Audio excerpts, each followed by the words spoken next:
آج کا عنوان ہے اتر کر ہیرا سے سوئے قوم آیا۔ غار ہیرا شہر سے کافی دور ہے۔ رات کی تنہائی میں غار میں اکیلا رہنا ہی ایک مشکل کام ہے۔ اگر دل اور دماغ اپنے رب کے حضور حاضر ہوں تو دن اور رات کا فرق مٹ جاتا ہے۔ اس غار میں رسول اللہ کے دادا عبد المطلب بھی رمضان میں عبادت کے لیے رکا کرتے تھے۔ میری ذاتی رائے میں اس دور میں اس غار میں وہی رہ سکتا تھا جسے اللہ کریم پر مکمل ایمان ہو۔ رسول اللہ تو بعض اوقات پورا مہینہ اس غار میں گزار دیتے ہیں۔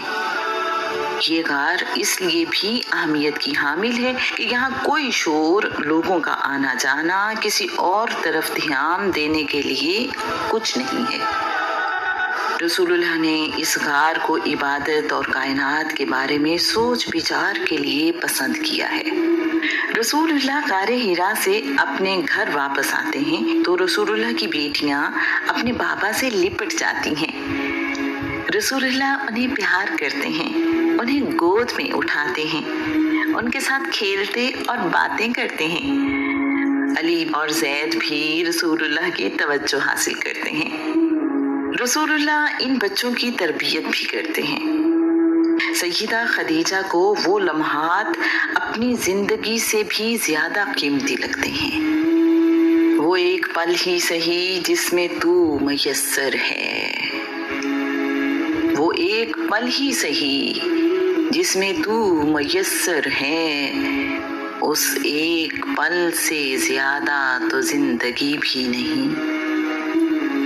آپ کی موجودگی زندگی میں بہار لے آتی ہے، آپ کے بغیر زندگی کا کیا مزہ۔ رسول اللہ نے اپنی بیوی اور بچوں کی محبت اللہ کی راہ میں قربان کی ہے۔ رسول اللہ جن دنوں اپنے گھر میں رہتے ہیں، لوگوں کی تیمارداری کرتے ہیں، اپنے دوستوں اور رشتہ داروں سے ملتے ہیں، زندگی کے سارے معاملات میں حصہ لیتے ہیں اور لوگوں کے حقوق پورے کرتے ہیں۔ مکہ میں ان دنوں جیسے بہار آ جاتی ہے۔ رسول اللہ نے دنیا میں آنے کا مقصد کبھی نہیں بھلایا اور اس پر سب سے زیادہ توجہ دی ہے۔ رسول اللہ کہا کرتے تھے، میں مکہ میں ایک پتھر کو جانتا ہوں جو مجھ پر وحی نازل ہونے سے پہلے بھی سلام بھیجا کرتا تھا۔ علی بن ابی طالب بیان کرتے ہیں، میں رسول اللہ کے ساتھ تھا۔ ہم مکہ کے مضافات میں گئے تو میں نے دیکھا کہ جو پتھر یا درخت راستے میں آتا وہ رسول اللہ سے کہتا، اللہ کے رسول آپ پر سلامتی ہو۔ اللہ کریم کی جانب سے وحی نازل ہونا جہاں بڑے اعزاز کی بات ہے، لیکن اس کلام کا اثر دل پر ہونا اور برداشت کرنا آسان نہیں ہے۔ خالق کا مخلوق سے کلام اور اس پیغام کو آگے پہنچانا بڑا ہی مشکل کام ہے۔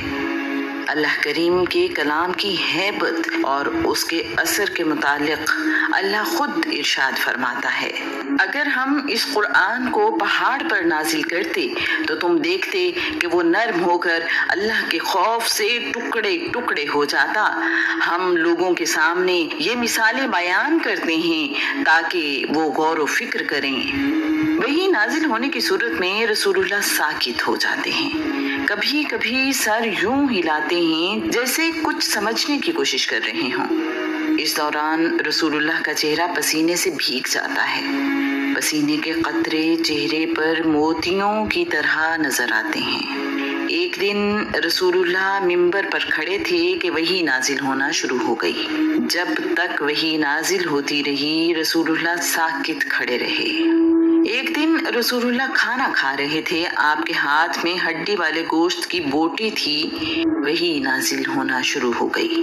جب تک وحی مکمل نہ ہو گئی گوشت کا وہ ٹکڑا رسول اللہ کے ہاتھ ہی میں رہا۔ کبھی کبھار وحی نازل ہونے کے دوران رسول اللہ کا چہرہ سرخ ہو جاتا ہے۔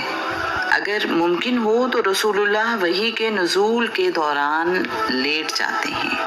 اللہ کریم قرآن پاک میں ارشاد فرماتا ہے، کسی بشر میں یہ تاب و تواں نہیں کہ اللہ